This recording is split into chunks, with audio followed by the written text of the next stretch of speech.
ਦੇਖੋ ਜਿਹੜਾ ਪੰਜਾਬ ਦੇ ਮੁੱਖ ਮੰਤਰੀ ਕੈਪਟਨ ਅਮਰਿੰਦਰ ਸਿੰਘ ਜੀ ਨੇ ਚੋਣਾਂ ਤੋਂ ਪਹਿਲਾਂ ਪੰਜਾਬ ਦੇ ਕਿਸਾਨਾਂ ਦੇ ਨਾਲ ਇੱਕ ਧੋਖਾ ਕੀਤਾ ਸੀ।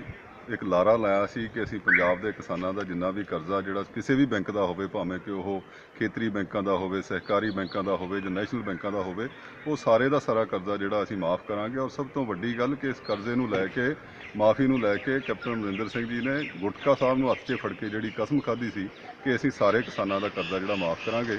ਪਰ ਹੁਣ ਜਿਹੜੀ ਉਹ ਝੂਠ ਸੀਗਾ ਬੋਲਿਆ, ਉਹ ਸਾਰਾ ਜਨਤਾ ਦੇ ਸਾਹਮਣੇ ਆ ਗਿਆ, ਕਿਉਂਕਿ ਜਿਹੜੇ ਡਿਸਟ੍ਰਿਕਟ ਦੇ ਪ੍ਰਸ਼ਾਸਨ ਡੀਸੀ ਆਫਿਸ ਦੇ ਅੰਦਰ ਇਹ ਚਿੱਠੀਆਂ ਜਾਰੀ ਹੋ ਚੁੱਕੀਆਂ ਪੰਜਾਬ ਸਰਕਾਰ ਵੱਲੋਂ ਕਿ ਕਰਜ਼ਾ ਉਹਨਾਂ ਕਿਸਾਨਾਂ ਦਾ ਸਿਰਫ ਮਾफ़ ਕੀਤਾ ਜਾਊਗਾ ਜਿਹੜੇ ਕਿਸਾਨਾਂ ਦਾ ਸਹਿਕਾਰੀ ਬੈਂਕਾਂ ਦਾ ਕਰਜ਼ਾ, ਔਰ ਉਹ ਵੀ ਸਿਰਫ ਤੇ ਸਿਰਫ 2 ਲੱਖ ਤੱਕ ਦਾ। ਇੱਕ ਬਹੁਤ ਵੱਡਾ ਕੋਰਾ ਧੋਖਾ ਜਿਹੜਾ ਕਿਸਾਨਾਂ ਦੇ ਨਾਲ ਹੋਇਆ।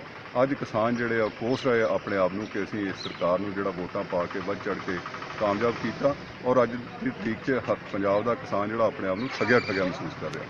ਵਾਹਿਗੁਰੂ ਜੀ ਕਾ ਖਾਲਸਾ, ਵਾਹਿਗੁਰੂ ਜੀ ਕੀ ਫਤਿਹ।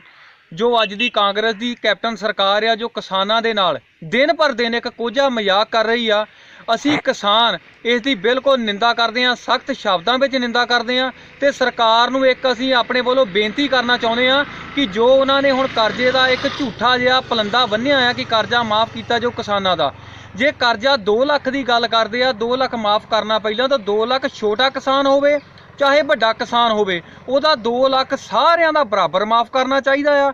ਤੇ ਨਹੀਂ ਤੇ ਜਿੱਦਣ ਕੈਪਟਨ ਸਾਹਿਬ ਨੇ ਗੁਟਕਾ ਸਾਹਿਬ ਦੇ ਉੱਤੇ ਹੱਥ ਰੱਖ ਕੇ ਸਹੁੰ ਖਾਧੀ ਸੀ ਕਿ ਉਹ ਸਹੁੰ ਨੂੰ ਪੂਰਾ ਕਰਦੇ ਹੋਏ ਪੂਰੇ ਕਰਜ਼ੇ ਤੇ ਲੀਕ ਫੇਰਨ। ਜੇ ਕਹਿੰਦੇ ਸਾਡੇ ਕੋਲ ਖਜ਼ਾਨੇ 'ਚ ਪੈਸਾ ਨਹੀਂ ਹੈ, ਪੈਸਾ ਲਿਆਉਣਾ ਇਹਨਾਂ ਦਾ ਮਕਸਦ ਆ। ਤੇ ਅਸੀਂ ਅਕਾਲ ਤਖਤ ਦੇ ਜਥੇਦਾਰ ਸਾਹਿਬ ਨੂੰ ਇੱਕ ਬੇਨਤੀ ਕਰਨਾ ਚਾਹੁੰਦੇ ਹਾਂ ਕਿ ਜੋ ਸਾਡੇ ਸਤਿਕਾਰਯੋਗ ਮਰਗੀ ਗੁਰੂ ਗ੍ਰੰਥ ਸਾਹਿਬ ਜੀ ਆ, ਆਪਣੇ ਗੁਟਕਾ ਸਾਹਿਬ ਆ, ਤੇ ਉਹਨਾਂ ਤੇ ਹੱਥ ਰੱਖ ਕੇ ਜੋ ਝੂਠੀਆਂ ਸਹੁੰਆਂ ਖਾਂਦੇ ਆ, ਉਹਨਾਂ ਦੇ ਵਿਰੁੱਧ ਸਖਤ ਤੋਂ ਸਖਤ ਕਾਰਵਾਈ ਕੀਤੀ ਜਾਵੇ। ਵਾਹਿਗੁਰੂ ਜੀ ਕਾ ਖਾਲਸਾ, ਵਾਹਿਗੁਰੂ ਜੀ ਕੀ ਹਾਂਜੀ ਸਰ, ਜਿਹੜੇ ਕਿਸਾਨਾਂ ਦੇ ਜਿਹੜੇ ਕਰਜ਼ੇ ਮਾਫੀ ਕਰਨ ਲਈ ਜਿਹੜਾ ਲਾਏ ਜਾ ਰਹੀ ਹੈ ਲਿਸਟ ਵਗੈਰਾ ਲਾਈ ਜਾ ਰਹੀ ਹੈ, ਕੀ ਉਹਨਾਂ ਦਾ ਹੈਗਾ ਸਟੇਟਸ ਇਸ ਟਾਈਮ? ਕਿੰਨੇ ਟੋਟਲ ਹੈਗੇ ਨੇ ਜਲੰਧਰ 'ਚ? ਦੇਖੋ ਇੱਦਾਂ ਹੈ, ਸਾਡੇ ਕੋਲ ਜਿਹੜੀਆਂ ਓਰੀਜਨਲ ਲਿਸਟ ਆਈ ਸੀ ਉਸ 'ਚ 12,500 ਕਿਸਾਨਾਂ ਦੇ ਨਾਮ ਸੀਗੇ।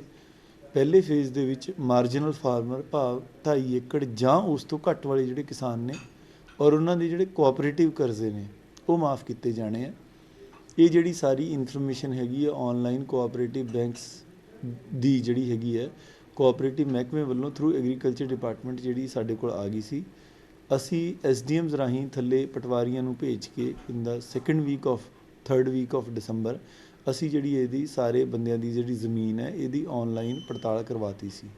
ਇਹਦੇ ਵਿੱਚੋਂ ਲਗਭਗ 2000 ਕੇਸ ਐਸੇ ਸੀ ਜਿਨ੍ਹਾਂ 'ਚ ਜ਼ਮੀਨ ਜਾਂ ਤਾਂ ਵੱਧ ਪਾਈ ਗਈ ਜਾਂ ਬੰਦੇ ਹੀ ਉੱਥੇ ਨਹੀਂ ਸੀਗੇ।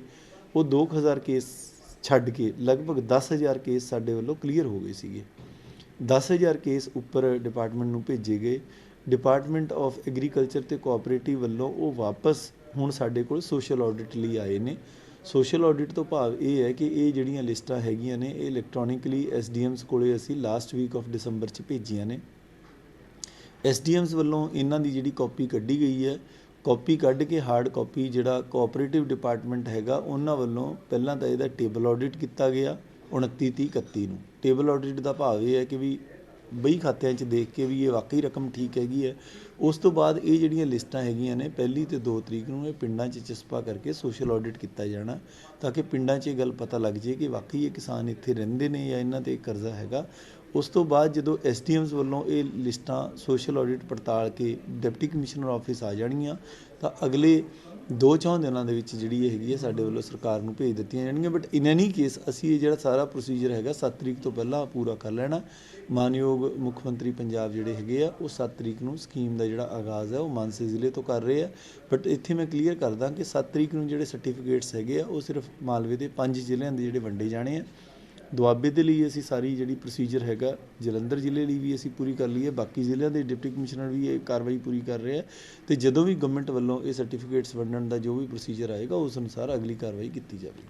ਸਰ, ਇੱਕ ਕਨਫਿਊਜ਼ਨ ਹੈਗੀ ਹੈ ਕਿਸਾਨਾਂ 'ਚ ਬਹੁਤ ਜ਼ਿਆਦਾ ਜਿਹੜੇ ਨਹੀਂ ਇਹਨਾਂ ਅਵੇਅਰ ਹੈਗੇ ਇਸ ਚੀਜ਼ ਤੋਂ ਕਿ ਕਿੰਨੇ ਲੱਖ ਦਾ ਕਰਜ਼ਾ ਔਰ ਕਿੰਨੀ ਜ਼ਮੀਨ ਜਿਹੜੀ ਹੈ ਉਹ। ਦੇਖੋ ਇਹ ਮੈਂ ਬੜਾ ਕਲੀਅਰ ਕਰ ਦੇਣਾ ਚਾਹੁੰਦਾ, ਪਹਿਲੇ ਫੇਜ਼ ਦੇ ਵਿੱਚ ਸਿਰਫ ਮਾਰਜਨਲ ਫਾਰਮਰ ਲਿੱਤੇ ਗਏ ਨੇ ਯਾਨੀ ਕਿ 2.5 ਏਕੜ ਤੋਂ ਥੱਲੇ ਵਾਲੇ। ਦੂਜੀ ਗੱਲ, ਕਰਜ਼ਾ ਜਿਹੜਾ ਮਾफ़ ਕੀਤਾ ਜਾਣਾ ਪਹਿਲੇ ਫੇਜ਼ ਦੇ ਵਿੱਚ ਸਿਰਫ ਔਰ ਸਿਰਫ ਕੋਆਪਰੇਟਿਵ ਬੈਂਕਾਂ ਦਾ ਕਲੀਅਰ ਕੀਤਾ ਜਾਣਾ। ਜਦੋਂ ਕੋਆਪਰੇਟਿਵ ਬੈਂਕਾਂ ਦਾ ਔਰ ਇਹ ਕੀਤਾ ਜਾਣਾ 2 ਲੱਖ ਰੁਪਏ ਤੱਕ ਠੀਕ ਹੈ ਜੀ। 2.5 ਏਕੜ ਤੱਕ ਮੰਨ ਲਓ ਕਿਸੇ ਦਾ ਹੈਗਾ ਕਰਜ਼ਾ ਔਰ ਅਪ ਟੂ 2 ਲੱਖ ਹੈ, ਜੇ 80,000 ਹੈ ਤਾਂ 80,000 ਮਾਫ ਹੋਊਗਾ, ਜੇ 1.5 ਲੱਖ ਹੈ ਤਾਂ 1.5 ਲੱਖ ਮਾਫ ਹੋਊਗਾ, ਜੇ 2 ਲੱਖ ਹੈ ਤਾਂ 2 ਲੱਖ ਮਾਫ ਹੋਊਗਾ, ਜੇ 2 ਤੋਂ ਉੱਤੇ ਹੈ ਤਾਂ ਵੀ 2 ਹੀ ਮਾਫ ਹੋਊਗਾ। ਇਹ ਤਾਂ ਹੋ ਗਈ ਮਾਰਜਨਲ ਫਾਰਮਰਸ ਵਾਲੀ ਗੱਲ।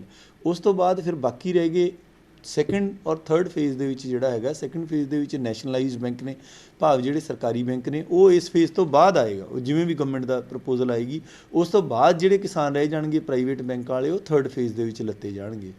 ਜਿਹੜੀ ਗੱਲ ਤੁਸੀਂ ਪੁੱਛੀ ਹੈਗੀ ਹੈ ਸਮਾਲ ਫਾਰਮਰਸ ਮਤਲਬ 2.5 ਏਕੜ ਤੋਂ ਉੱਪਰ ਵਾਲੇ ਕਿਸਾਨ ਨੇ, ਜੇ ਉਹਨਾਂ ਦਾ ਕਰਜ਼ਾ 2 ਲੱਖ ਤੱਕ ਹੈਗਾ ਸਿਰਫ ਤਾਂ ਹੀ ਮਾਫ ਹੋਏਗਾ। ਜੇਕਰ ਕਰਜ਼ਾ 2 ਲੱਖ ਤੋਂ ਉੱਤੇ ਹੈ ਫਿਰ ਉਹਦੀ ਕੋਈ ਮਾਫੀ ਨਹੀਂ ਹੈਗੀ।